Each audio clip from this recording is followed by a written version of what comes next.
Okay, hello everybody. People who tuned in, thanks for stopping by.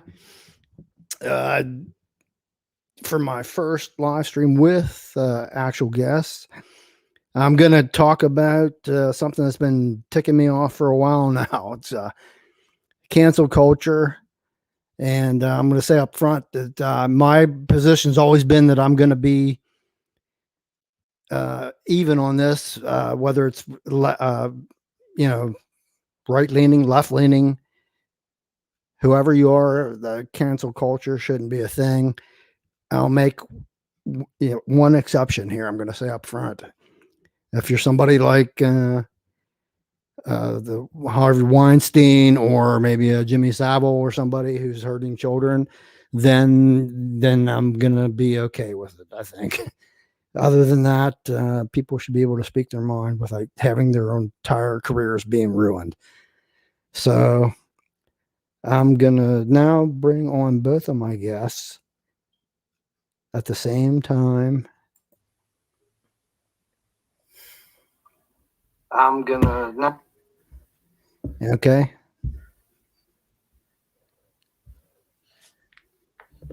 Are you here?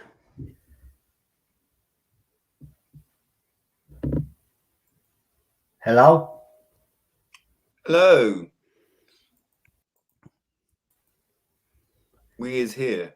Hello? We're here, but we can't see us on. That's because you've got. I think what's happened there is that you've put the what you call it on it, the overlay, so you can't see people's channels. Oh boy. Dun, dun, dun. Yeah, you can't see. It gives you the StreamYard overlay with the ducks and all, but if you put your own overlay, it's going to block the whole screen. But if that's the way you want it, that's absolutely fantastic. Well, I mean, we're only avatars anyway, so it's no big deal, is it really? Okay. Don't worry about it. It's a learning process. It's all good. It's all good. First mistake. Well, thanks for having us on. We really appreciate it. Well, thanks for coming on. I appreciate it. Not better. So there's people on the left that say that this isn't even a real thing. I mean, how do you feel about I think they're insane. Cancel culture? Yeah, I mean, to say it doesn't exist. I mean, that's like saying, this table I'm touching doesn't exist. It's nonsense. They are liars. They're bullshitting either us or themselves, one or the other, or both. And quite honestly, I think it's so disingenuous. It's there's nothing to see here. Lee, do you not think? To them, right? To us, we see it, right? Yeah, it's cancel culture, right? We see it as cancel culture. We see what happens. But to them, they probably don't see this as cancel culture. That's why they say it doesn't exist. Well, they say it's consequence culture. They admit that exists. But I mean, it's just, again, this is what they do. They like to control the language. Yeah. And if you control the language, you control the conversation. And this is what they're all about. It's about controlling the conversation. It's about telling you what's real, what isn't real, that subjectivity trumps objectivity. And they often use new terms or change the words in order to make it sound like it's something different. But in fact, it's the same thing. So they get to justify it under a new pretense. So saying that cancel culture is not real, it's consequence culture. What they're implying is that they have a moral authority. It's the same thing. You're right. It is. Of course, it's the same thing. But I'm just saying, maybe they don't see it that way because, they live in their own. I mean, we see the way they behave. Yeah, but what it is what they're saying is that we have the moral authority to determine who gets to have a valid opinion or who gets to have a valid thought, and it is a control issue. And what they're trying to say is that if you say something we disagree with, we are morally superior to you and therefore have a right to judge you and to put you in your place.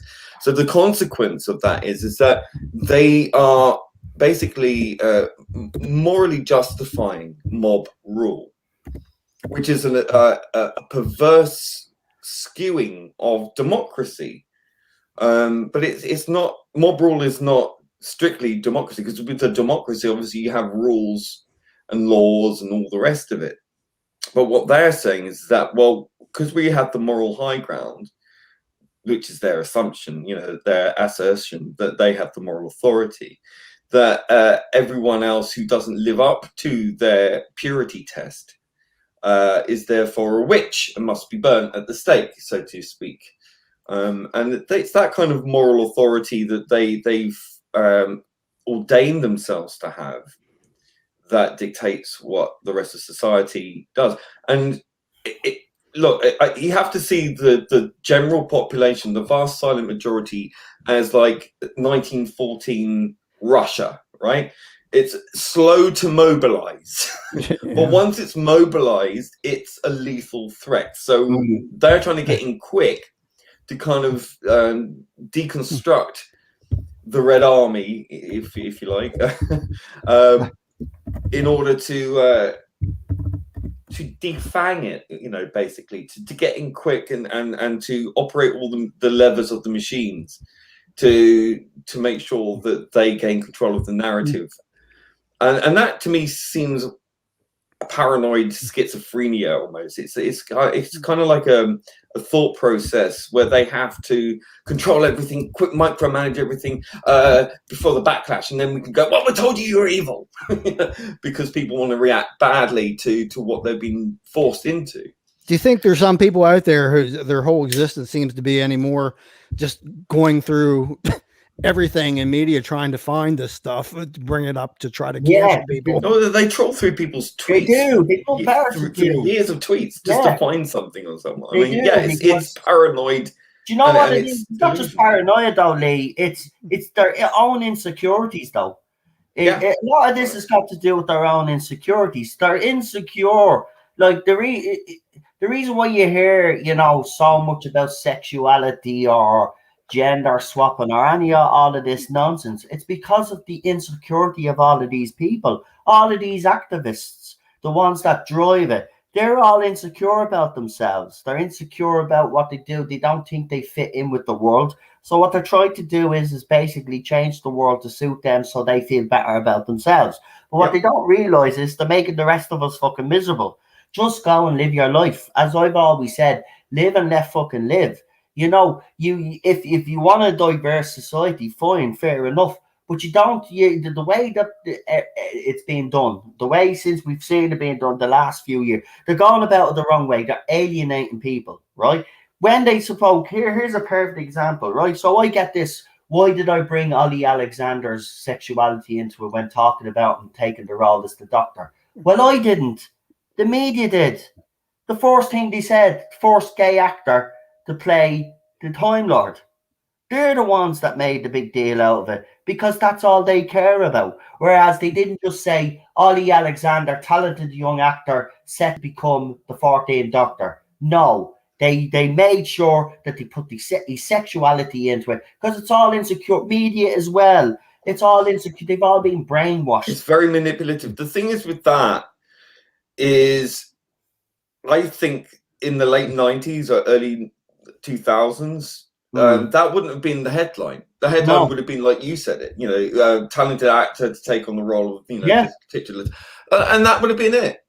So what they've done is they've created an environment where to justify their existence, really, they have to make problems and highlight problems and all the rest of it by being divisive, by throwing things up like that. What they're doing is they're saying any form of criticism, because I always say these things are identity issues are used as a shield and a sword, is that we were progressing as a society to a very liberal society anyway. Racism was in decline, homophobia was in decline. And so they needed to create problems, Yes. and to manufacture these Exactly. situations in order to validate and to gain Yeah. control, and Exactly. be quite triumphalistic in their approach. And if anyone criticizes anything, and because they're laying it on thick and they're really hammering this thing in, it's becoming combative, it's becoming arrogant, it's becoming very aggressive. And it's that people don't like. That's the distasteful aspect. It's become so glaring and so vicious in its facetiousness. Really, it's trying very hard to be as combative as possible, so that if anyone says anything in reply or to protest against the way that they're doing it, they are therefore given this kind of excuse to say, well, there, we told you you're racist or you're homophobic and all the rest. No, it's a reaction to the way in which people are pushing things in a very militant fashion. Most people don't like militancy because militancy implies fascism, tyranny, and all the rest of the evil shit that we've seen over the last few centuries, which often leads to concentration camps, extermination of people, othering of people, demonizing people, and generally leads to mass graves. Right? So people are generally quite guarded about that kind of stuff. And if people think that's ridiculous, there was right after the election, there were people talking about making a list of people who voted for a certain former president, and rounding him up and putting him in re-education camps and stuff. Yeah, gulags. You know, and gulag is just another word for concentration camp. You know, I was watching an interview with a former KGB guy from 1984. I can't remember his name, but I'd seen it before a few years ago. The clip about how to infiltrate and destroy how America. to demoralize a nation, and use the useful idiots to push the communist propaganda, and it's brilliant. It's about an hour and a bit long, and it's I advise everyone to watch it because that's exactly what's going on now. I assume the communist threat this time is China, and we've got things like TikTok, for example, which is a Chinese AI designed AI social interaction thing, which is highly manipulative of young minds and very popular amongst the young people. And what it is doing is perpetuating this kind of communist propaganda and messing with their minds to such a degree that they've been subsumed into this counterculture, which, you know, all countercultures are manipulated at some point or instigated at some point. But because there is no real youth movement, it's become this kind of post-humanist, post-human sort of thing, which transhumanism and pushing people into this kind of fantasy escapist land of their identity, and it's very utilitarian, it's very militant, it's very disturbing, and it's very harmful. It's destructive to a society. It's also destructive to the individual.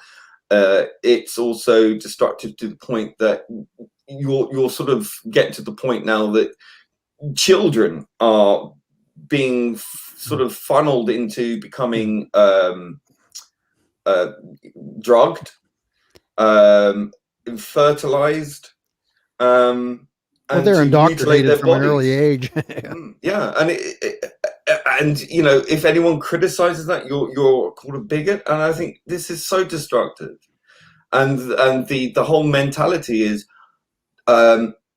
the debate is over, right? That's the mentality. The debate is over. Accept it.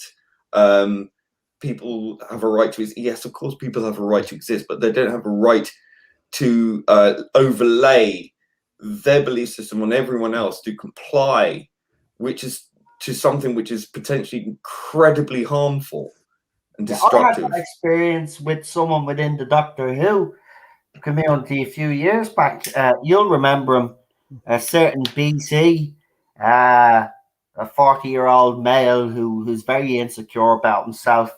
And he actually said to me in a comment when I was talking about Whittaker being wrong, He says, I don't even know why you're having this conversation. He says, because this conversation's over.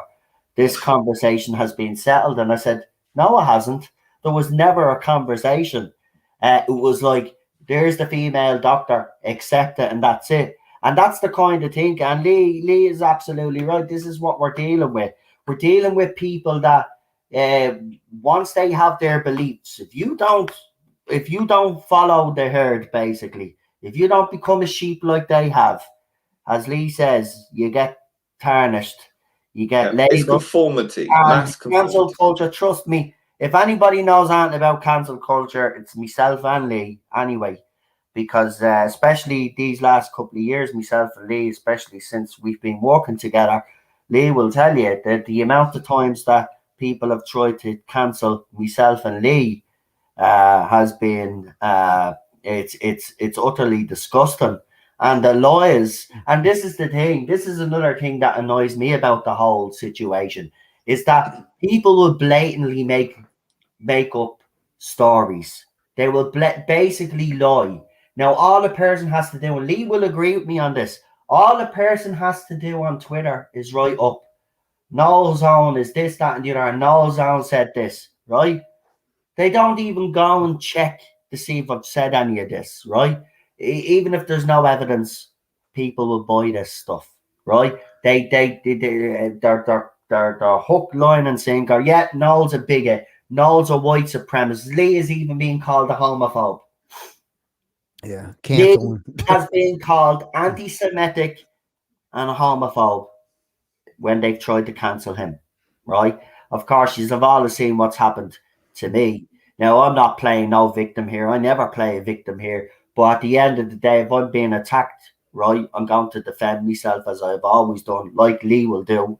You know, our natural instinct is to defend ourselves, and we always will do that. There's no way we're going to let. But the annoying thing is we shouldn't have to. That's the thing. That's the point I was going to make after. But that's the sad reality that we're in. The fact that we have to do that just goes to show you how far society has actually gone backwards. It's anti-intellectualism because it's denying people the right to discuss any ideas other than the extreme lefts. Isn't it though? Like going back to the 15th century, you know, when you had all the burnings, I don't know if it was in the 15th century, but when you had all the burnings, when people weren't allowed to have ideas because ideas and different opinions were dangerous, right? This is where we are now. Society has gone backwards. These people want to drag us back to a time in society where everybody, it didn't matter what you said, was scrutinized. You are watched. Progress for the sake of progress can often lead you off the edge of a cliff, right? This is something that people don't seem to understand. It's not progressive if you're marching towards the edge of a cliff. Can I ask you that scumbag is up on the screen? Can you see who's on the screen? Yeah, I can. I'm just asking why that scumbag is up. Because I was going to ask a question. I was going to give you a pop quiz. What's that? What's the similarities between this guy and... If you put John Barrowman up on that screen, I'm gonna flip. If you throw John Barrowman up on that screen and try to compare the two, I know you're not personally doing that, but that's what has been done. Well, hold on a minute. Like, what's happening with that Noel Clarke situation? I mean, has anything gone to court yet? Has anything actually been proven yet? But the police have got evidence. They have said that they're looking into this. So there is something in it. It's just, it does go quiet for a while. Always goes quiet for a while until the police investigate it now. Now, it's out in the open. Police investigate it. They won't say anything now for a couple of weeks or months until they have something concrete, and then they'll come out and make an announcement. That's how it works. But I do look at the difference between Noel Clarke and John Barrowman is quite simple. John Barrowman, and I'm still going to defend John Barrowman here, whether people think I'm right or wrong, right? Not one cast member has ever come out and said that anything that John Barrowman done was sinister, right? No,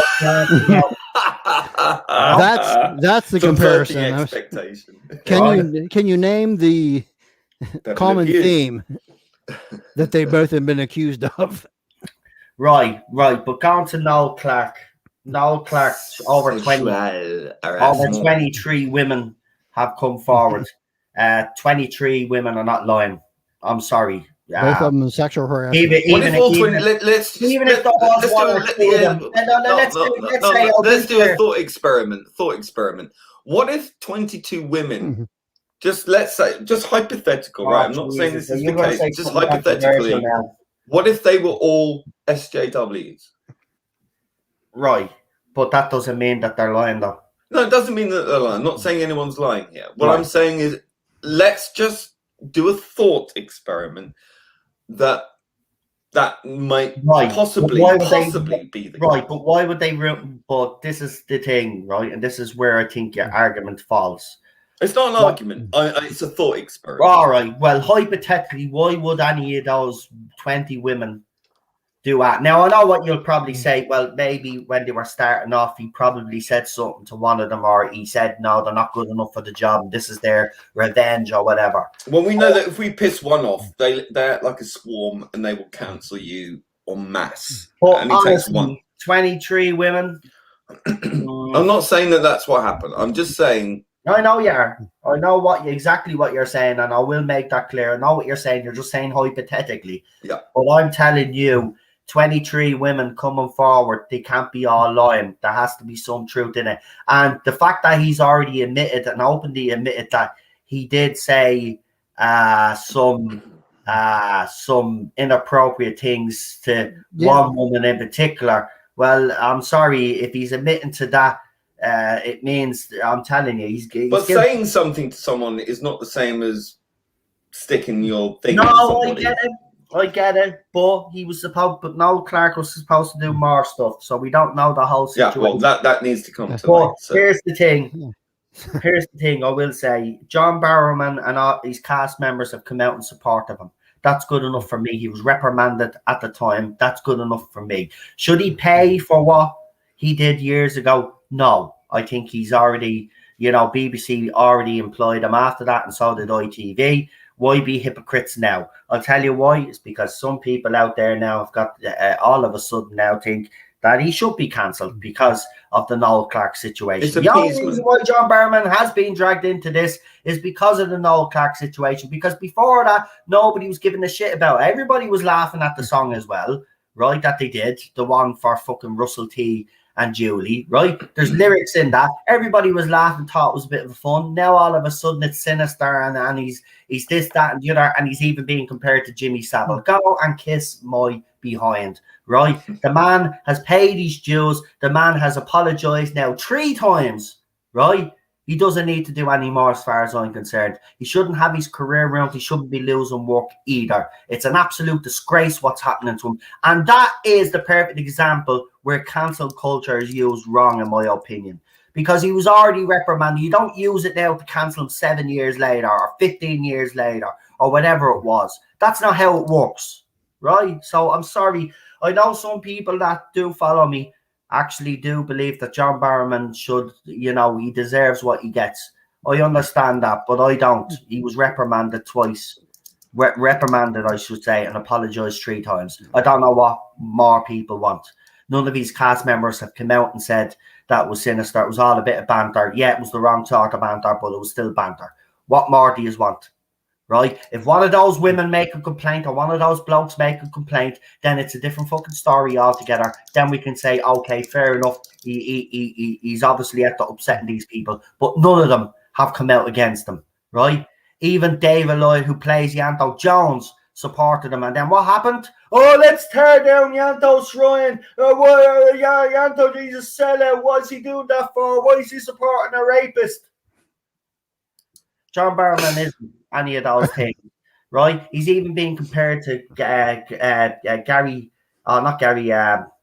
Glitter, fucking the other fella, Jimmy Savile, on I've been told, Gallifrey base. There's a lot of shit going on in Gallifrey base and disgusting accusations going on, right? They've been trying to nail John Barrowman, right? And Noel Clark has given them all the excuse that they need. And I firmly believe if Noel Clark hadn't been caught up in all of this controversy, nobody would be talking about John Barrowman or what he did in the past because it was forgotten about. And it is fake outrage. That's all it is, disaster area. It's fake outrage. I don't think he should be punished. He was already reprimanded and he apologized. What more do people want? You know what I mean? As I will say, he who hasn't sinned cast the first stone. We've all sinned, so shut the fuck up. Well, I was just trying to make a comparison between like the allegations of harassment between Pepe Le Pew and Noel Clark. Well, the Noel Clark situation, we just have to wait and see. I'm not saying one way or another. I'm not saying he's innocent. It doesn't look good. Let's be honest. It doesn't look good. And I'm glad Lee kind of brought up the hypothetical thing because it is good to have that. You know, you do have to say it. And if I was to say that, I'd be criticized, and Lee has said it now. And it gets twisted. These things get twisted. It's a hypothetical question, but I think it does need to be asked. What if? And there is a chance of what if. But apparently this has gone, the newspaper that broke it said they handed over evidence to the police in that article. Now, there hasn't been that said now in the last couple of weeks, and that's the way it normally does go. It goes a bit dead before we find something out. Remember when they were investigating the Savile allegations? Remember, it went quiet for months, and then they came out with a big report, and then we got to see what was going on and how bad it actually is, and they're still discovering how bad that actually is. But right now, for Noel Clark, it doesn't look good. You want to see some other bastards that are heinous, that have committed crimes against society? Go on then. Why not? Oh, of course. Yeah. What's the story behind this one? Apparently, in one of the when they had the TV show or whatever, there was some. I can't remember the exact reference, but there was something that offended something culturally that doesn't go down these days very well, and now the Muppets are bad news too. Really? I mean, Jim Henson was about as liberal as you could get, right? I think so. Yeah. Yeah. I mean, really, the Muppets. I mean, is this where we're at? It's a fucking Muppets. Yeah, you know what? They just, they want to ruin they want to destroy our childhoods. Let them. At this stage, what can we do? We still have the past, so we can just hold on to what we have. But the Muppets, look, I don't like the show, never have. Don't like Sesame Street either, never liked it. But I do understand. I do understand that they were as two shows, they're cultural icons. If all of a sudden some of these puppets have become problematic, well then that's don't watch it then. The people, exactly. This is the thing that has annoyed me, right? That if they're so offended by shows like this, that's right, not good enough for them, though. They don't want anybody to them out to complain about them. You just fucking watch something else that you like. Now people say, but you're being a bit of a hypocrite because you give out about Doctor Who and you don't like that. No. See, the difference is I am a Doctor Who fan. This era might be bad, yeah, but I'm still a Doctor Who fan, right? People are complaining about shit they're not even fans of. They just go in to complain about because, oh, look, Faulty Towers is problematic now. Oh, we got Basil Faulty. Look at what he's doing. He's doing the goose step. We can't have him doing that. Jesus Christ almighty, man. Do you know Yeah, what? it's like, no. I mean, there was all that hoo-ha before, a while back about Blazing Saddles and how it was, being, they wanted to edit it, they wanted to cancel. And then, because it reached the anniversary of it, you had all the SJWs go, well, of course, Blazing Saddles has always been woke. It shows racists being the It's like, oh yeah, now you cotton on. Now you've watched it and understood it. But I mean, let's be honest, right? They would still still, if you go by the tenets of everything that they screech about, they would edit that movie within an inch of its life. Listen for a minute. Well- That movie was made. That movie wouldn't even be made today. No, of course it wouldn't. That's the proof of the pudding. The fact that nothing Well- like this is being made today shows that it's not woke. It's It wouldn't be anti-woke. made today. Mel Brooks Because is a Jewish guy.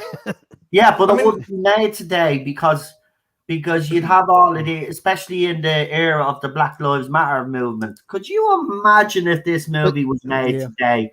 People my don't- God, there'd be They were murders and anti-racist. everything. They were anti-racist before wokery, right? I mean, most people get along in their life being not racist, right? That's generally how things were. Now they're saying everything's fucking racist. People don't. And it's Yeah. it's so utterly intellectually redundant. And then they leap on this film going, oh yes, it was always woke, this is woke, yeah, blah blah blah blah. Like, no. A few years ago, if you were to talk to any woke person about this film, they would be absolutely going, it's the N-word, because they wouldn't have watched it, for one, and No, it's secondly, not they that. wouldn't understand it. But 'Cause they have no sense of People humor. don't realize the thing is that he was taking the piss out of the white folks that were racist and stuff. Yeah, and actually, all the black scenes that were written in that film were written by Richard Pryor. Yeah, He co-wrote that script. yeah. Richard And, Pryor, um, Yeah, he was actually meant to be in it, but he was too fucked up to turn up. So they had to get someone else. Hey, you see this racist butter here? Oh yeah. That no longer exists anymore with that particular label, and I don't know. I can't see what's offensive about that, but that doesn't exist anymore. see, this is where I stand on all of this, though. If the Native American Indians that live in America now are offended by that, if they are genuinely offended by that, then I think you should change it. I don't think they are. I think a bunch of Well, white if liberal they're people not- are if they're offended not- by it. If they're not offended by it, and it's just these lefties trying to cancel everything like they're doing with Uncle Ben's rice and all of this and their sauces, then I say screw you, right? That's as simple as that. These people, Let people talk for themselves. Do you remember when it was just TV shows and movies? Now it's music. Now it's butter. Next it'll be fucking something else. You know, even Skittles have gotten in on the act. You know, they're all doing it. They're all looking. All these companies as well. You know, it's Jordan Pride Month, which is nearly over. But God. have you seen them all? Have you seen them all? Like, all with our pride flags. Not like, if you support them, why don't you? Did you see what they left behind the Pride March? I mean, some journalists posted scenes of the aftermath of a Pride March, and it's all this rubbish, discarded rubbish all over the place. It's like, Right. that is so appalling. That's Yeah. shameful. It's like, how can you screech about pride Well, and then show such exactly. disrespect for your They'd be the environment? same people that would support climate change as well, and then they go and wreck the shop.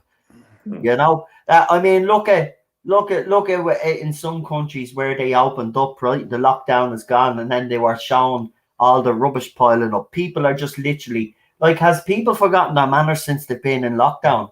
Like, would you throw rubbish around in your own house, you fucking dirty scumbags?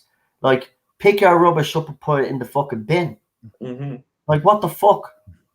Yeah, I know the Redskins have been. Yeah, they've been deleted. I have a Yeah. Redskins jacket. I had that Redskins jacket, the white and purple. And jacket. there was this Daily Mail article which said, now math is racist. Educators condemn $1 million dismantling racism in mathematics program funded by, guess who, Bill Gates, which tells teachers not to push students to find the correct answer because it promotes white supremacy. No, it doesn't. No, it doesn't. How? I mean, Right? that It is doesn't. just bigoted. That is Right. like saying, well, black people can't So what? work Yeah, out exactly. mathematical That's what I was going to problems. say. What Are the you trying to fuck? say that black? Are you trying to say that black people are stupid and they can't figure out mathematics? Is that what you're trying to say? It's disgusting, and this is Because it is this is equity, right? This is the very word that everyone must be my guarded about. God, man. Notice how the conversation has moved away These from people are equality to equity, and equity is about lowering the standards for everyone. Yeah, Bill Gates rather is than a raising racist. people up. It's disgusting. It's Bill Gates is a patronizing. racist. It's racist. It's bigoted. It's everything that everyone should be against. Bill Gates is a racist. They're all racists. See, this is the irony of them all. They don't realize that they're the bigots. They're the racists. Because think about it. Last year or the year before, it was like in college campuses. Let's have safe spaces for the black students, right? So segregation again. Is that where we're going? So you Yep. want to segregate people. See, we're going backwards. This is racism, right? Everything that's happening, it's racism, and it's disgusting. And listen, look, you know, some people will say, well, these are getting a taste of these our own medicine and all this. Listen, I'm not going to be punished for past mistakes, right? I think society and the world has moved on a lot since then for the good. Yes, there are still problems. Nobody's denying that there are issues still to be solved. We have come a long, long way, and by God, I am not going to fucking just sit back and watch us go backwards. Right, we're going backwards, folks. We're going to have to watch in a few years' time. Right, we're going to be our language, the way we even talk, is going to be completely different because we will have to watch. Now, I know there'll be, like me said, we won't give a fuck. We won't change.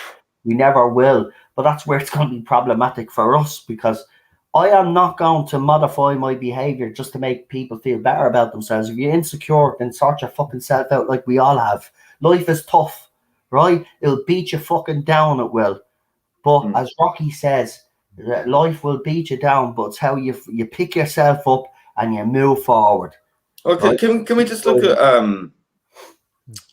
let's have a look at feminism and the women's right to vote. Well, And the women got the right to vote over the age of 30 in 1918. Yeah, That's the same year. That was the same year that all men over 21, so still in inequality there, but still men could not vote in general elections unless they owned property, and that was only in 1867. We're talking about urban working men.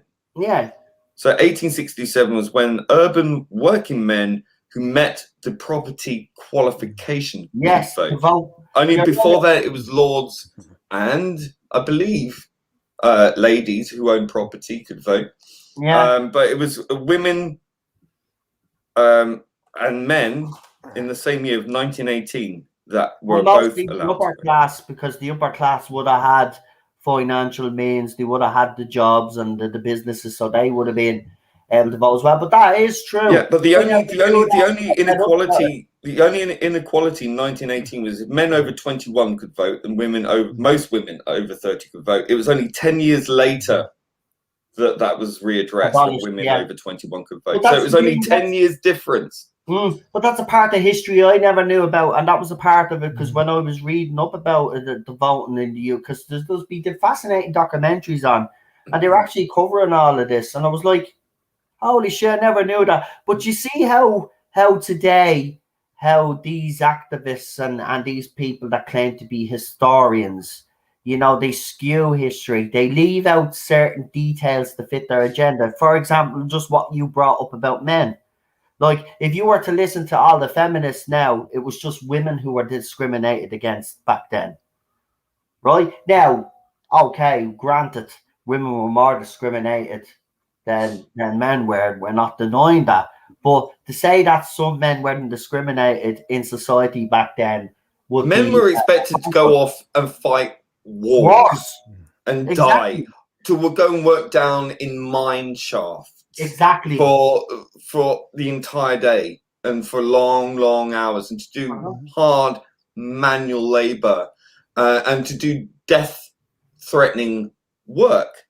And they were denied the right to vote just as much as women were. Do you know what? I was thinking the next war that breaks out, though, we should actually tell all the lefties to go and fight it, you know, because they're for equality and all. And Oh, they fight. won't go and fight for war They're because good. that's So part we'll all of sit back, patriarchy. right? We'll all sit back this time, and you lefties then can prove to us that you actually have the bottle to actually win a war and go and win a war for us. I tell you, we'll be overrun within a fucking 6 months, right? You won't have the first fucking clue because you are all fucking brainwashed. Well, isn't it interesting that in America and Britain particularly, and other Western countries, that men are expected to be more in touch with their feminine side and to gender bend and all this. Yeah. Meanwhile, what's happening in the Chinese media?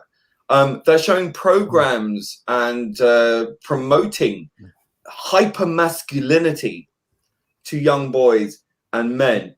So they're actually doing the exact opposite to what we're doing here. Isn't that interesting? That the exact same time that men in this country are, you know, fixating pronouns and exploring gender identity, whilst in China at the same time they're being taught how to be hyper masculine. What does that tell you? That tells you that China is gearing up for war, and that they are training up their next generation not to navel gaze and to wonder what genitalia they should have this week.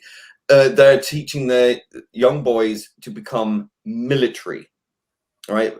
And that is, to me, springs back to what I was talking about earlier about the Russian KGB, the former KGB guy in 1984 being interviewed talking about the demoralization propaganda from the USSR in Western culture, where they use hippies, counterculture, all these useful idiots, as he called them, many times, and how that they use and infect the culture to demoralize the society and to promote these escapist mindsets, basically.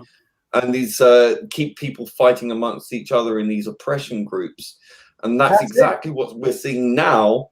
And it's interesting that China is kind of gearing up here and training its young to be extremely militant in terms of military rather than in terms of, you know, gender, race, etc., etc. So what they're doing is, and this is how effective things like TikTok are, because how many years have we been saying that China is an emerging power and will become a superpower? You're right.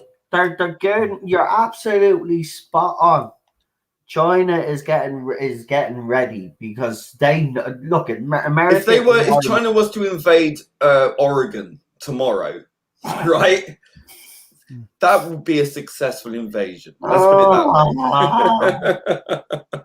If they were to invade California tomorrow, it's over. In the next few years, it's dead in the water. It's dead in the water. I think America and the UK especially are kind of used as the experimental grounds for all of this woke ideology and all of this other nonsense. And if it works in those countries, then the way they look at it is then it will work around everywhere else around the world. So they use America and the UK as petri, what they call it, petri dishes, right? So you're the experimental countries. So all of this crap. I mean, I mean, as soon as America start going woke, then the UK followed suit, and then the rest of us were expected to do the same. But of course, the people of America and the people of the UK were I don't think the media and the rest of these activists understand. We do not have your same points of view or the same ideology. We honestly do believe in inclusivity, but what yous are doing and what the media is doing and what we see happening in TV shows, it's to divide and conquer. They want us all to be fighting with each other, as Lee has said, because it's easier then to take away our rights and to control us. And we're walking right into their we're playing right into their hands, I should say. We're playing right into their hands, and slowly and surely more of our rights will be eroded away. Look what's happening in America. Every day they're coming up with some new fucking stupid, ridiculous thing. Yeah, let's make that official now. So we have to change the way people say. You can't say breastfeeding anymore. It's chest feeding. Chest feeding. Seen that earlier, by the way. Some idiot on TikTok puts up a video, right, and says you can't call it breastfeeding anymore because even men have breasts. We call it chest feeding because breastfeeding is offensive to trans women. No, trans men, I think. Oh, trans men. Sorry, trans men. And I'm like, what the fuck? Listen, just because you're afraid of boobs, right? It's breastfeeding, right? You're afraid of the word breast, not our fault. It's breastfeeding. It's motherhood, okay? It's not a birth vessel or whatever the fucking name is of uterus carrier, baby carrier, or whatever the fucking stupid cold names just come out with. Do you ever notice that language is cold as well? It's a cold language that they It's use. utilitarian. That's exactly it. They use language which is stripped down. I mean, they're removing all the color, all the emotion. all the little nuances, all the little colloquial terms that we use that and the been built emotion. over thousands of years. As language evolved, they want to strip it back to its nakedness and to its uniformity and blandness. It's a very utilitarian 1984-esque newspeak. Let's be honest. Language is emotional. It can inspire. It can literally. Certain words can literally move people. But when you hear their language and the way they want to talk. I mean, the perfect example, right? EastEnders, by the way, has been putting a lot of woke talk in their scripts now. And if EastEnders is based in East London, right? So even I know the way in East London are talks, right? Right. You watch EastEnders, right, and watch the way they have East Londoners talking. They don't talk woke, right? EastEnders, by the way, just to let you know, this is how bad it's gone.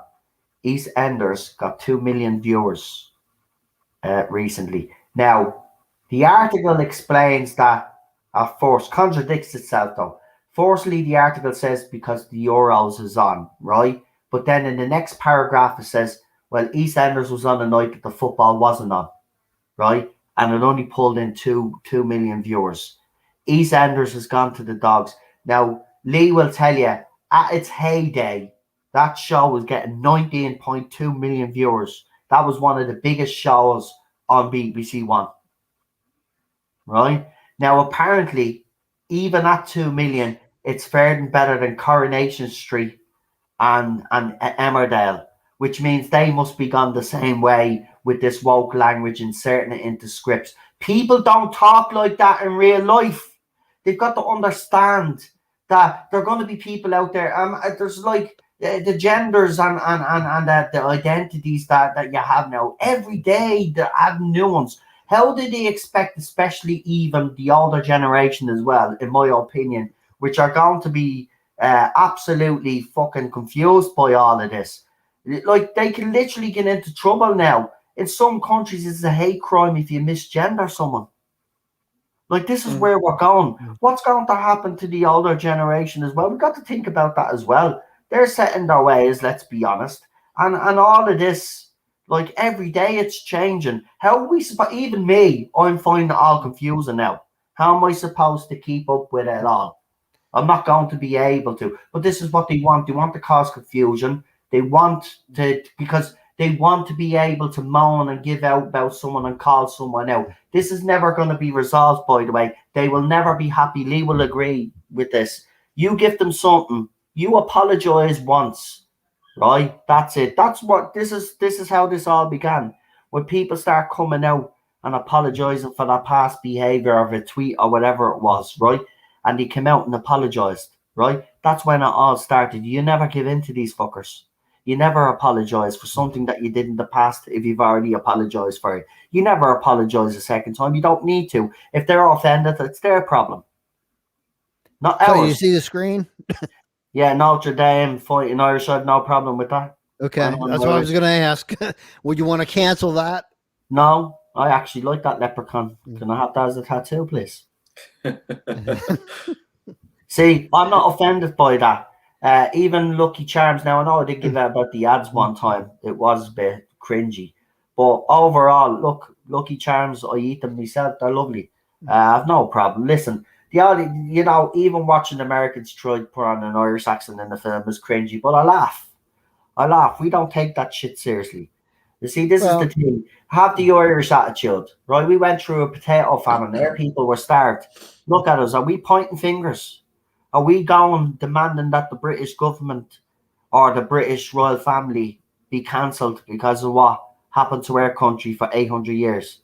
No. We sat down, we talked, and we tried to have peace between the two countries.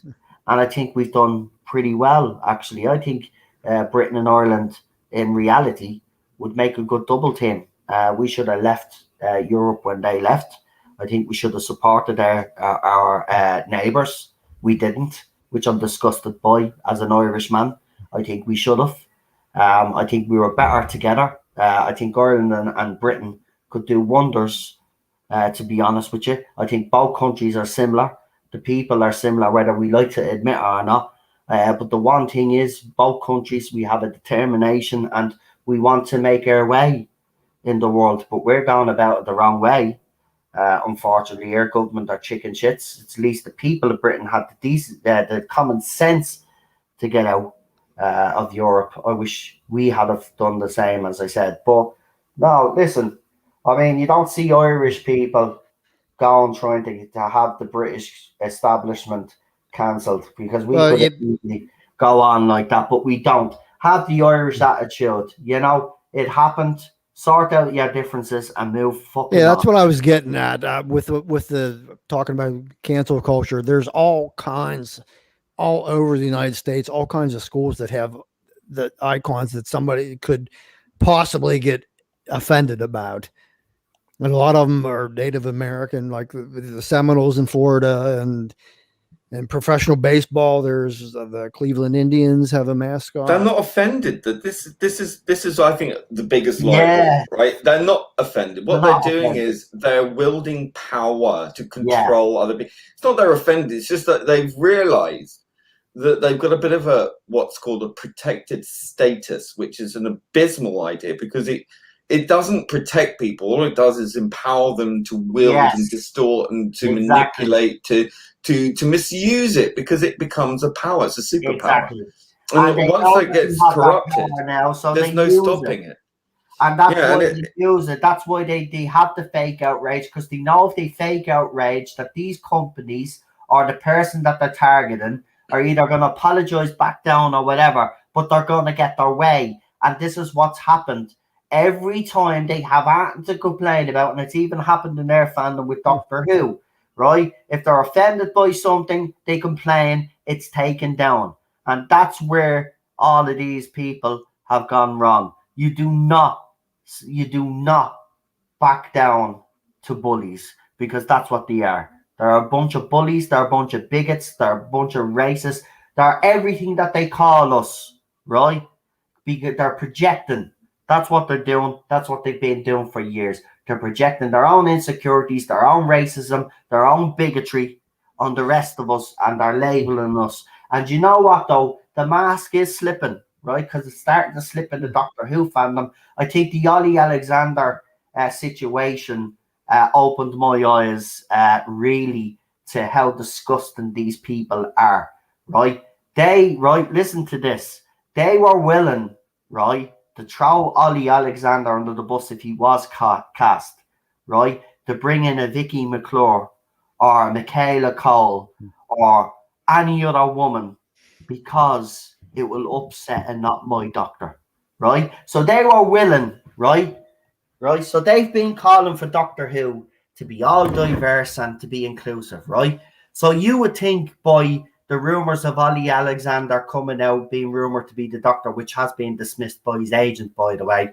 But you would think that they would get behind this. And even Lee called him out. If anybody comes out and supports Ollie Alexander after he's all promoting and saying that Joe Martin should be the next Doctor. But what did they do?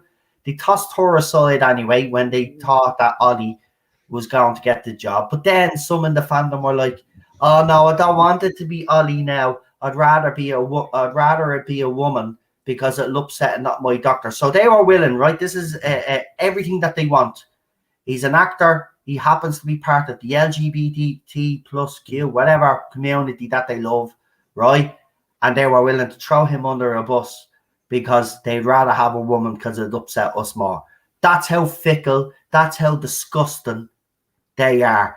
And that's why I call them fake fans. You are fake fans. If your motivation is to upset someone that doesn't like the current era, then you are a fake fan. You aren't a fan. Don't ever call yourself a fan. You're absolutely disgusting. And the homophobia in this fandom by that side is absolutely disgusting.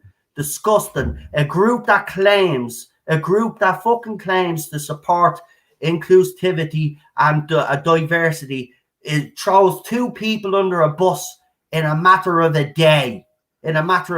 Joe Martin first, and then Ollie Alexander, all upset, and not my doctor, right? Not my doctors don't even exist anymore, as far as I know. There's 1 or 2 or 3 people that use that hashtag now, but a not my doctor doesn't exist. Just because someone doesn't like the show doesn't mean that they're not my doctor. But you like to label because that's what you do, right? But the mask is slipping. There are a bunch of fucking racist, homophobic idiots, right? And they're staying on this fandom, and I've said it once and I'll say it again. They're the biggest part of the problem that we have with this show and this fandom, because they're driving it all. And look at what they've done. They've destroyed absolutely everything we love.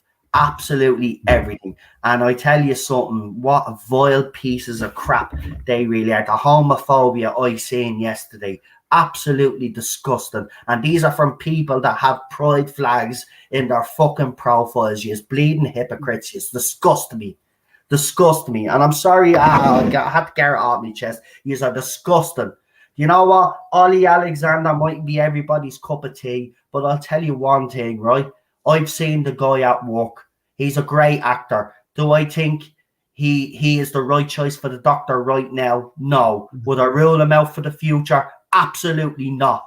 Absolutely not. Give him a few more years, bring in someone else first, and then maybe in a few years' time bring him in, because I do believe he's a talented actor. He might be able to do something with the role. You never know. But I wouldn't rule him out totally. But the fact that they were willing to throw that guy and Joe Martin under a bus just to bring in a woman because it will upset, they're not my doctors. Yous are disgusting.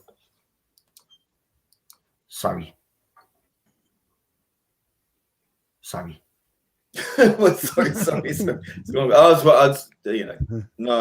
think there is a particular bias towards a particular political bent, which is to go above and beyond being a fan of this show. If you're a fan of this show, then why do you want to change it so fundamentally? Exactly.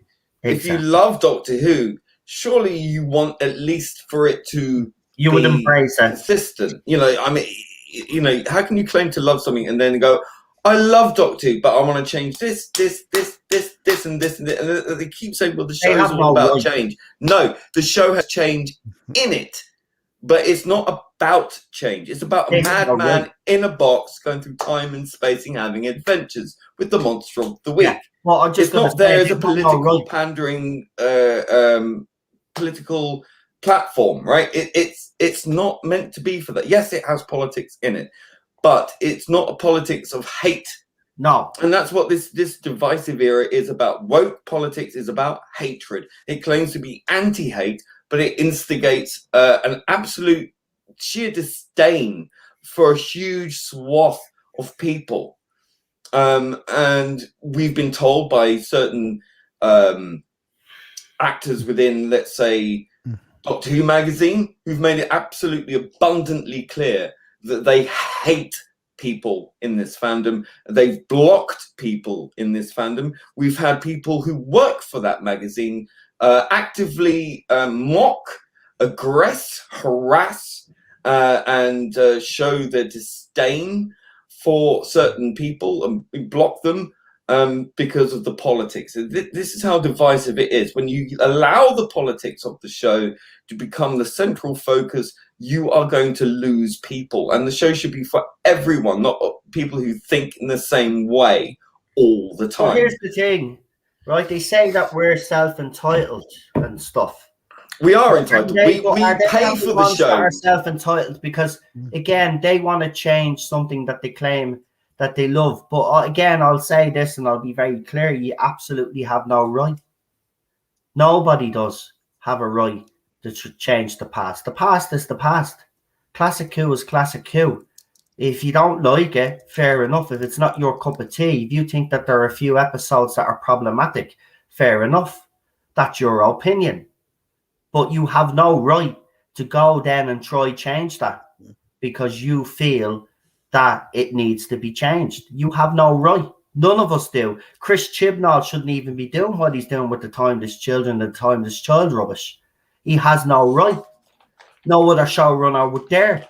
Yes, there have been hints, and this is what you keep getting. Well, they've hinted at this and they said this off camera, and they said this in an interview. Don't care.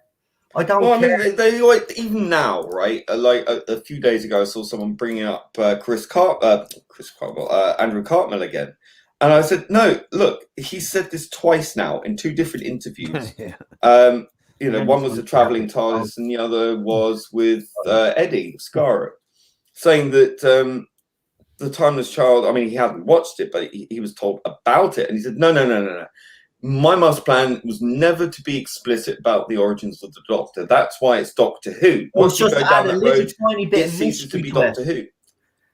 Yeah, he was going to play with the idea because he said it was always going to be hinted at, but never explicit. Exactly. What you saw in Revelation, Resurrection, was it? Hold on, Revelation of the Daleks, was all the kind of hints that you were going to get, you know, and in Ghostlight, and in what was the other one? The one where you think, oh, he's Merlin, you know, that kind of stuff. Battlefield. That's the level. It was always going to be sort of hints dropped and the things like that worked in, but never to go into who the Doctor's family was, how he came to be, and none of that. And because he knew, he was not a fan of Doctor Who when he came in, and he doesn't watch it now. But when he was on the show, he understood his role, he understood his job, and he understood that he was not to go there. He didn't want to go. He understood Doctor Who is about the mystery of the character. And they say, oh, this adds mystery. No, it doesn't. It has contrived mystery. It doesn't add mystery. It's not mystery that was there that we could then explore and make it even more. No, what they've done is they've just gone in, retconned this thing, slap-handed, just to make the Doctor diverse as hell. Yeah, that's what it is for. So you're right, absolutely, and needs to be no regard for anything all else. Of this, like that they're trying to add more mystery to the Doctor, right? Is absolute bullshit. Lee has hit the nail on the head right there. What he just said a few seconds ago. That's what it's always been about, and this is why we'll always come out against it, because all of these things are not being done for the right reasons. Even the casting is not being done for the right reasons. And listen, if that makes us all the names that you call us, then that's fine, fair enough. But all we're doing is highlighting everything that's wrong with this show, and I think we've been proven right time and time again. And I think fans on the other side, you need to face facts. If you continue to support this era, there will be no more Doctor Who. And I can tell you as a fan, and Lee, I think will agree with me here, we don't want to see Doctor Who go off the air because we do love Doctor Who. We would like to see Doctor Who continue, but if it continues on this trajectory, well then, I'm sorry, the show, 18 years it's had, and I've been told. The show's more important than us, right? The show has to be a legacy show. It has been a legacy show for generations. My father used to watch it when Hartnell was the Doctor, still his favorite Doctor. But So I mean that's spanning 2 generations just there, and there's probably 3 or 4 since, right? Well, I mean in total. So what I'm saying is that it's bigger than all of us, right? It's going to be there. It was there before we were born. It's going to be there after we're gone. That's how I'd like to imagine it. But if it continues on air under the guidance or misguidance rather of Chibnall, it's going to destroy it to the point that it cannot be resuscitated unless you do a complete hard reboot, which would be a shame. It won't be, yeah. And so it's better to put it on hiatus now. Yeah. To protect it from further destruction. They're not going to reboot. And that's not because we want that to happen. It's because it needs to happen in order to save the show for future generations. But they won't reboot. It won't be. They won't reboot for the simple fact is that they'll be admitting defeat. And BBC have been stubborn all of this time. They're never going to admit that they got it wrong. And they did get it wrong. Whether people like it or not, I'm sorry, they got the casting wrong. They got the showrunner wrong. Chris Chibnall then got his writing team wrong. Everything is wrong, right? Piers Wenger. First time in its history. I mean, like a lot of people didn't like Colin Baker. A lot of people didn't like Peter Davison. A lot of people didn't like Sylvester McCoy. But it didn't destroy the show. No. Right? This is different. Not only have they got the actor wrong for the first time. I mean, like arguably, some people might say the same about those last 3. But the showrunner, his vision has destroyed it. Yeah, his vision is. Listen, JNT stayed in that job because if he didn't, the show would have ended sooner. Right? He stayed there to keep the show on the road, and he was obviously struggling. Right? And they kept taking more money off the tab. You know, you couldn't spend anymore, and you know. It's a tricky period of time. It was just on an upward tick, and his dispute with Eric Sayward too. Yeah, that was another issue. But the thing is, it wasn't trying to destroy the show, and it seems almost like a concerted effort that they want to destroy Doctor Who and to reconstruct it in the new image, in their own image, so to speak. But it's not popular. It's not popular. Even. I mean, for the viewing figures now to be as low as they were back in Sylvester's time, it should be telling enough, right? And I don't think we've quite hit the floor yet. We'll see. But I think that I think Terrence Dicks this is the first time been in this situation. Do you remember that interview with Terrence Dicks, which I think should circulate a lot more now again, just to remind people. But you remember when they did the special features, they had him on the interview and he was talking about the politics in Doctor Who and the ideology in Doctor Who. Yeah. And he was pointing out how, you know, it's not a good idea, even though his own his own writing kind of had it in. He was saying you have to watch it. I'm not explaining. So it's a 2-minute interview. Yeah. And basically he just said that if politics is your main focus, then you've and not the story, you've screwed up, basically. That's you've basically what Doctor Who is. If that's your main focus. No, he was friends with Malcolm Hulke, and he was Malcolm Hulke was a communist. Yeah, and he was a Tory, you know. And they got on, you know, and they had their differences, and they wrote their different takes on Doctor Who, and it was balanced.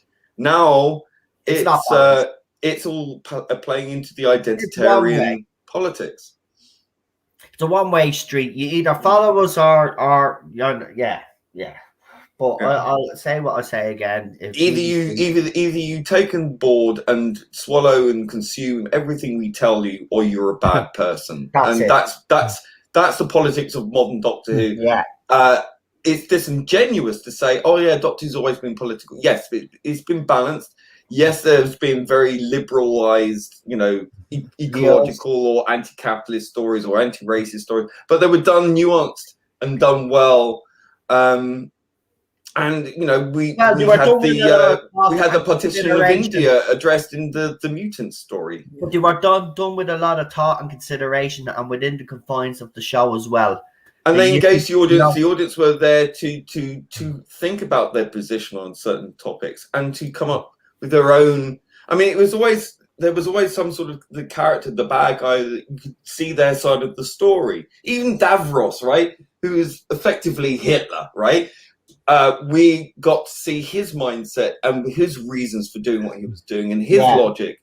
And even though it's presented in a way that he's definitely an evil guy, right? But he has his reasons for it. But you as the audience are there to decide for yourself on that reasoning, on that logic, because that's how well written it was. But now it's like, you believe in this, or you are on the wrong side of history, and you're the person. not we.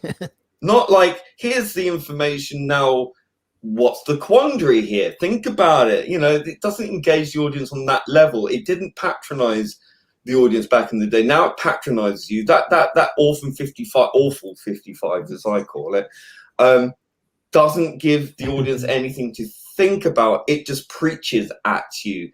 That is the fundamental difference. Benny. Oh, don't. You know, I never watched that one, I have to say. But you know, I've seen enough clips. That's enough for me. You know. Yeah, I look, the future of Doctor Who right now doesn't look good, but that doesn't mean that it can't change. Well, the fact that we're all now bigots, right? We're all now bigots according to these crazy. Yet the show has always been uber liberal. So what does that tell you about this lie that all of a sudden now we're all bigots? No, we've always loved the show. Yes, it's always been liberal. Yes, we've always loved it. So either they've become illiberal and we are still liberal, or some magic wand was waved and we just overnight became the worst people in the world. I don't tend to believe that. I think that this is a militancy. This is a disingenuous argument. It's used as a shield and a sword. It's used to demonize people. It's about colonizing and taking over the fandom by a bunch of ideologues who cannot understand the morality in which they claim to preach about, because they are amoral, because they don't care who they hurt to get their point of view across. They want to demonize people and call them Islamophobes and all the rest of it, which is simply not true. There might be a few, but we disengage with people like that because we want to argue on the merits of the issues at hand, which aren't as black and white as they'd like you to believe. And there are multiple reasons. Listen, when Ollie Alexander came up in the Twitter feed as potentially being the next Doctor, I didn't like the idea, because the first thing that they did was announce that, you know, he's the first gay man, blah, blah, blah. And it's like, that shouldn't even fucking matter. And because they want to use, let's say that it was true and that he was going to be the next Doctor, does that mean he's just going to play the Doctor as the Doctor, or are they going to put the actor's immutable characteristics graft it onto the Doctor, which is what I'm against, which is what they did with Jodie in a certain way. Not fully, because they didn't ever address really the female change. But him as a gay actor, they would virtue signal so hard, Chibnall's arse would turn blue, right? That's what they would do. They would make the Doctor gay in order to perpetuate this agenda. There is agenda. People say, "Oh, the gay agenda." There's no such thing. There was an article that Rabbi read on his channel about, which came from comic book resources or whatever it was, CBR, mocking the idea of a gay agenda. I'm sorry. In the BBC, there is an organisation within that organisation called Pride, BBC Pride. Now, I read an interesting post from another gay chap who exposed that group for being activists within that group, so possibly connected to Common Purpose, I don't know. But to say that there isn't one, when it's even written in their charter that there is one, is disingenuous. It's a lie. And it's there. It's like using the conspiracy theorist accusation. Oh, you're just a conspiracy theorist. No, doesn't work anymore. We've seen a lot of these things come more and more true as we go along. I don't want to see the Doctor fundamentally change from being an asexual madman in a box to being a device to patronize me and go, look, we've got a gay doctor fight. This is what everyone wanted. We're just gaslighting you. Most people don't want that. I don't want that. And I think it's such a heavy-handed attempt to force on people this false notion that they want acceptance. They don't want acceptance. They want supremacy. They want to conquer. They want to be triumphalist. They want to squat on everything and say, well, this is ours now. If you don't like it, you're a bigot. And that is not helping me as a gay man, because that's actually just making people react badly to it because they don't like being dictated to. They don't like being forced into things. There's no conversation being had here. It's just an invasion of mindset across whole of society, saying you will get on board, otherwise you'll be othered. And it's this kind of retribution for all the suffering that gay people had or whatever back in the day, which we got over. I got over it. But it's kind of like, this is not how to make friends and influence people, right? This is just influencing people at the cost of friendship. And it doesn't help me, it doesn't help a lot of other people, because people are going to get angry and you're being aggressive in this approach. And that aggression tends to come with a backlash. And I don't particularly want to see that. And they'll then use that to then say, see, you're all bigots. So you agitate people, you upset people, you force this thing on people without any form of discussion or nuance or duty of care, or to do it for the right reasons. You're doing it to be triumphalist, and that is combative. And you don't get acceptance by force and coercion. You don't manage that. That is not a good look, right, by any optics. And this is something we have to be very guarded against. Myself as a gay man, a lot of people feel the same way as me, that we feel that this is not a good look for us as a collective thing, if you want to call it identity. I don't. But it's cringe, it's embarrassing, it's something I just bury my head in my hands and going, not in my name. Not in my name, because it's something I feel that works against me, you know, if I want to boil it down to that. And I think it's a shame, because I think it's harming any sort of honest discussion about LGBT and all the rest of it. Because it's so heavy-handed, it's so militant, it's so politically motivated, it's so ingrained with hard radical left, basically communist propaganda. And I'm sorry, if you have a good idea, you do not need propaganda to back it up. And it's always so overt and so obvious, and it's embarrassing, and it's something I can't relate to myself, and I can't expect other people who are not LGBT or T to understand either. And quite frankly, why should they? It's so offensive, you know. It's really quite offensive to me that this is being used and done in my name, and I really rail against it, because I think it's divisive and harmful in the long run. Mm-hmm. I don't think this is a way forward at all. I think we're doing a lot better in the 90s than we are now. And I think that's a sad state of affairs. And I think you have to stop using popular culture to push this thing in a coercive and triumphalist way, because it's damaging those IPs. It's damaging people's trust in those IPs and in people like myself.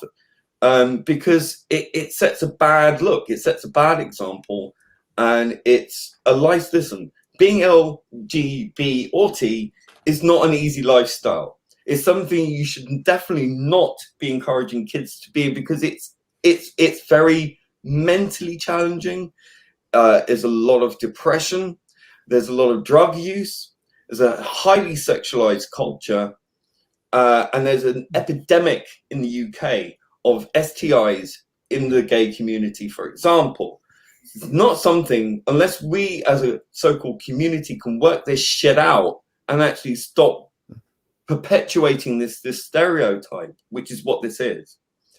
I think it's extremely irresponsible to promote this as some sort of healthy lifestyle when it currently, I would say and argue that it is not. And we as individuals within this so-called community, which I hate the terminology, but I'll use it, have to sort ourselves. We have to fix our own house first in order to ingratiate ourselves into the wider society. I don't mind being an outsider. I've never had a problem with that. And I think it should always be a little bit of a counterculture and keep it that way. It shouldn't just be this corporatized, over the top transplantation, grafting onto society and saying, right, we're in charge now, which is what it feels like. I don't like that.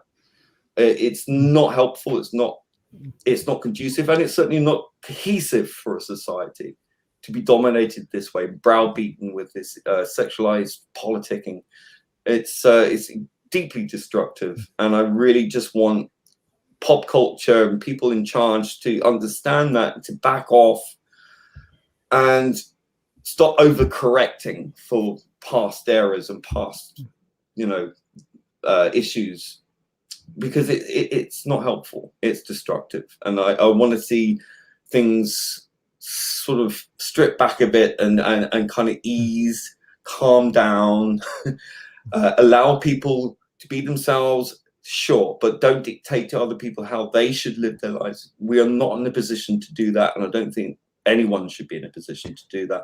And I think, look, we do live in a vastly dominant heterosexual and straight, or cis if they want to call it, which I hate, society. That's the general thing, right? It's like 90% 99%, whatever it is.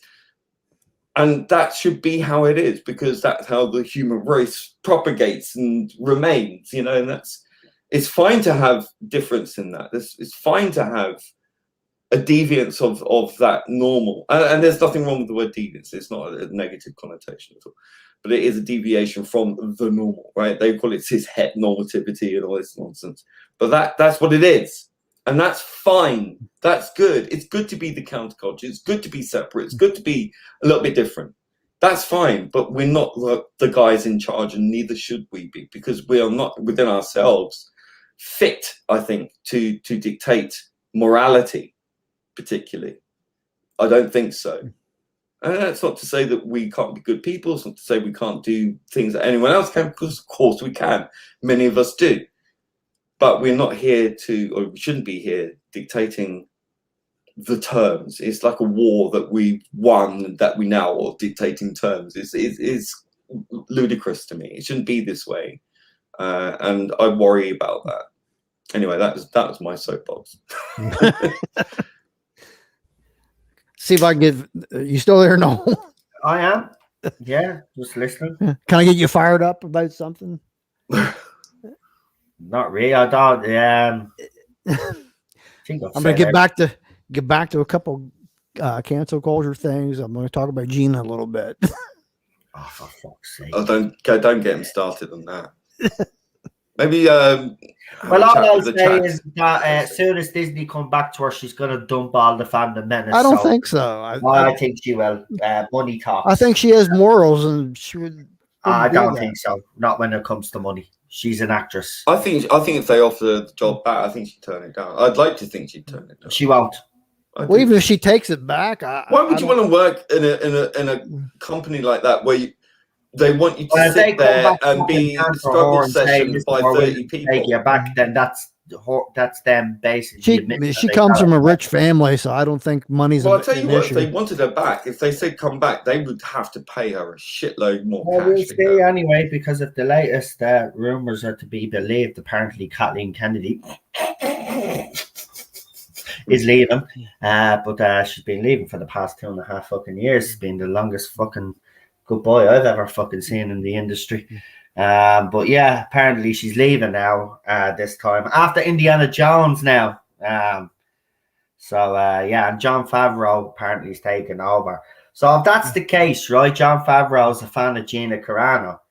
It doesn't matter if it's Disney. If Jon Favreau goes to Gina Carano and says he wants her back, Gina Carano will go back for Jon Favreau and for the cast of that show. So don't be under any illusions that she wouldn't go back to Disney, because she wouldn't be going back to Disney. She'd be going back to Jon Favreau and the rest of the cast, because she gets on with them.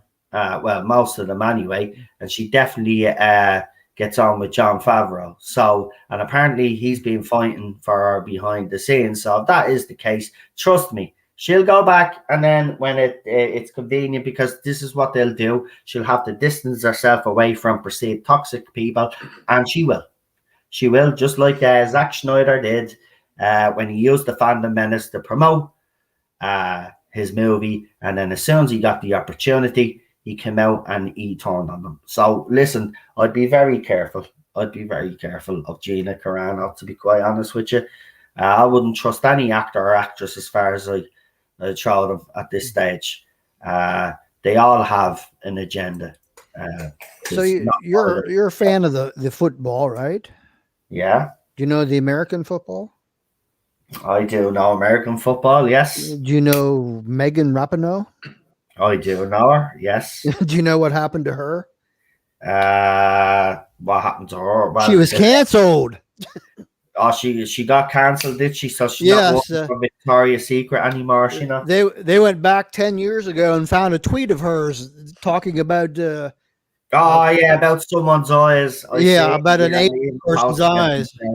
I actually wrote up, so by her logic, should she not be cancelled now for this? Yeah, tweet? but then you've got this guy who's trans Korean now and being lauded as being stunning and brave. You know, it's like I don't get it. It seems to the more extreme. I think she's a jerk, but I don't think she should be canceled.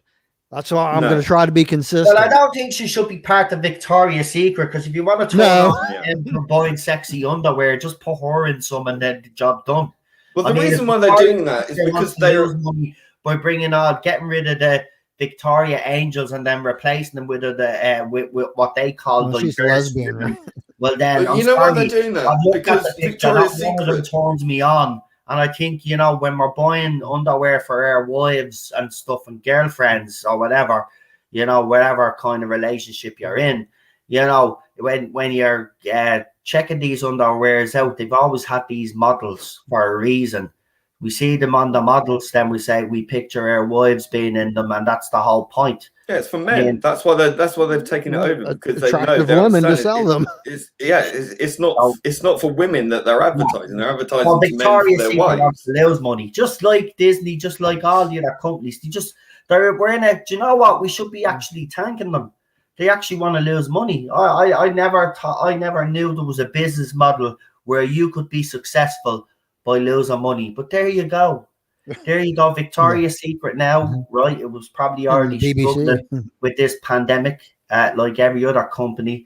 I guarantee you now it's going to even struggle more now.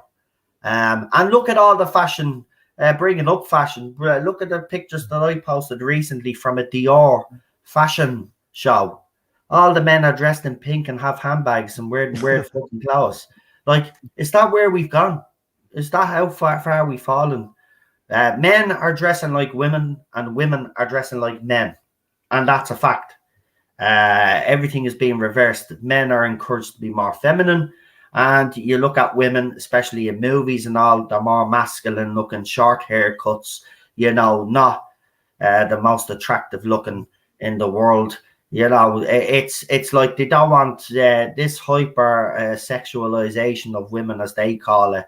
You know, it's in their heads anyway. You know, they're just afraid because they don't look good and they don't feel good about themselves, so they're taking out on all the pretty women. And that's not fair. And I think we should campaign for the pretty women. So where's their organs?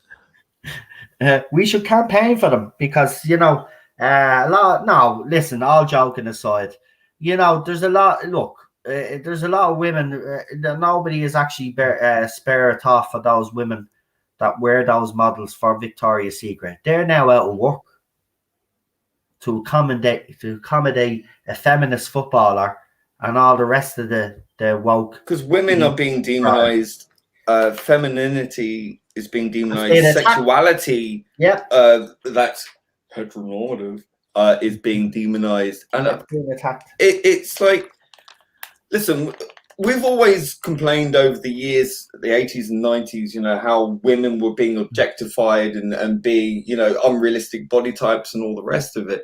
And that's kind of true, right? But they've gone to the other extreme. It's, again, overcorrection, right? They've now sort of obliterated that and trying to make everything frumpy and, you know, sexless, and boobs are bad and all this kind of stuff, and, you know, having a waspish waist is bad, and it's like everything has to because people need to see themselves. No, they don't. People want to see aspirational images, right? This is something that, an idealism that you can achieve. I think there should be a fine balance. It's like, yeah, it shouldn't like be like a 12-inch waist and, you know, massive tits and, you know, like, listen, okay, you like that, fine. But look, boobs aren't bad, right? We've all at some point been in contact with like, you know, from a baby onwards, right? Like that's natural. That's perfectly natural. To demonize women's bodies and say that you can't have an aspirational body. Notice how this doesn't ever seem to extend to men, by the way, right? Unless they want to feminize them and make them like stick insects. But generally, like that issue with the Spider-Man cover. Remember that one where you had the what's her name? The Spider-Man's girlfriend. I'm not massively Mary Jane. But yeah, she had like that pose, and, you know, they're saying it's unrealistic. Yeah, people prove that is, you know, possible. But no one mentioned Spider-Man's ass, you know, like in that picture with his web slinging away. It's so hypocritical, right? The whole thing about body image. It's Didn't your it's London only women who seem to be focused on in this, you know. Didn't your London mayor Robin, take down your in the subways or whatever? Is your beach beach ready or whatever? They took those down. But yeah, you see naked men pretty much in everything, or, you know, topless men and muscle men, and that's fine. You know, that seems to be perfectly acceptable. You know, and there's the other, the Nightwing, whatever. You know, the Batman comic book with Nightwing, and he's been overtly sexualized, and in the comic books, sexually harassed. You know, people commenting on his ass all the time and slapping his ass, women talking about him that way. And that's fine, seemingly. So it's only one way. I just think, well, if you're going to be consistent, you know, at least be consistent. But they're not. It's so one-sided, and I think there's nothing wrong. Look, have a balance, fine, by all means, balance it out, but don't try and replace one thing with another. There's room for everybody and everything, and let the market decide. But of course, they don't want that to happen because they want to control and micromanage everything. And that's the problem. Well, these lady models make a pretty good paycheck too, I believe. So I don't think they're being taken advantage of or anything. It's but also that what doesn't seem to get reported on is that male models, there is an epidemic within male modeling of suicide, male model suicide. It's very high. It's like substantially higher than women in the modeling industry. That never gets mentioned. But that's something that happens. But yeah, again, it's like, oh man, oh yeah, whatever, they don't matter. You know, it's sad. It's very sad. You know, male suicides are actually generally higher than any other demographic, but that's neither here nor there, seemingly, anymore. Yeah, that's a stat that I guess a lot of people don't realize. Well, it's immaterial because it's not part of the narrative. They don't give a shit. So, you know, all these people who claim to be morally superior and have this, you know, unimpeachable moral authority, and, you know, the pure and virtuous. I mean, it extends to men or extends to anything outside of their narrative. Like, you never hear them going on about the Uyghur Muslims. You never hear them going on about what's happening to Jews. at the hands of the Free Palestine mob, anything that falls outside of their purview of morality, they don't give a shit. Their morality seems to only extend to wherever it's politically expedient and part of the already established canon of what they're supposed to be outraged about. Never extends to anything outside of that, which goes to show you there is no individual thought process involved in this. This is a blanket mind control situation where it's a cult. It's a cult because they all sing from the same tree about the same issues constantly all the time. And they keep changing the rules on those every single day as well. So, like, it's a fixation on certain things, but not other things which are allowed to run, you know, unchallenged because it suits them not to address it or for whatever reason, or they don't care. And it goes to show a level of sociopathy, quite honestly. Well, I think, what do you guys think? I think it's about time to wrap it up. No? I think so. I'm gonna call it a night here. I'd like to thank everybody who stuck around this long to listen to us blather on about what we're Listen talking to about. me wanking on about God knows what. No, for all of us. I'd like to thank both of you two very much for being here. I appreciate it so much. I can't tell you. I'm really glad that you guys were here. I really enjoyed having you here. Is there anything that you have coming up that you want to plug, put out there? I'll probably be popping over onto Captain Cockney Spock's channel, or Captain Hipster Spock. I can't keep up with it. So yeah, you know, I shall imagine I'll be popping in there for a little bit. Okay, everybody, hop over there then. As soon as this wraps up very shortly. I'm sure Noel's got some news about his channel.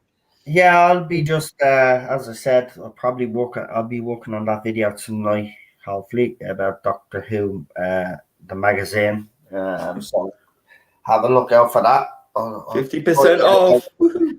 Try to get it out tonight. If not, it'll be tomorrow, but definitely look out for that because yeah, very interesting what I was told. And we'll see how you all react to it. But I will say this, right? Doctor Who magazine has always been the constant for Doctor Who fans. It's the one thing that survived even when the classic era did come to an end. Doctor Who magazine was still going. It's a sad time for Doctor Who. And if what I'm hearing is true, well, then we are literally coming to the end of this current era, current run. And yeah, that is sad because I've been following for 43 years. I mean, look, no matter what people say about me, if Doctor Who ends up being taken off air, it will be a sad day. I will be upset. What'll upset me more is that none of this needed to happen. And that's what pisses me off more than anything else. There were a few problems under Moffat, yes. They were easily fixed. But instead they decided to put a wrecking ball through the whole lot and to do something that I never thought they would actually do, which is try to change the whole basis of the show, the history of the show, the canon, whatever. Doesn't matter. They're trying to change it. And it's not changing it for the better. That's the problem. And it's sad. It's sad because it didn't need to get here. But look, I'll have a lot to say. It won't be a rant because I've gone tired of ranting about how bad it is, but it will be. Just you come and watch it anyway. It will be a good video. I can promise you that. But it's an end of an era, I think.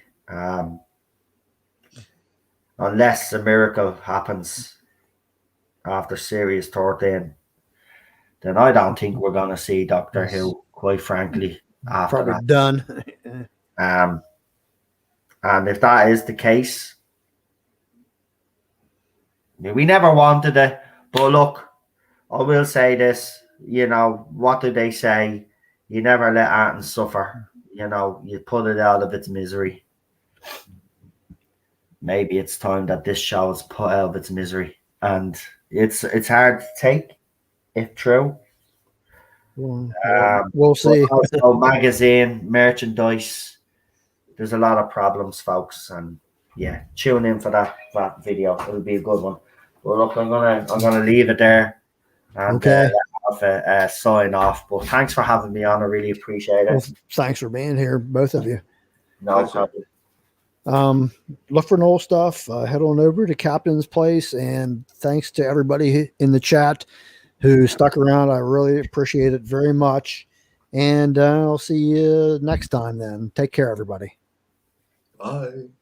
Bye. Bye.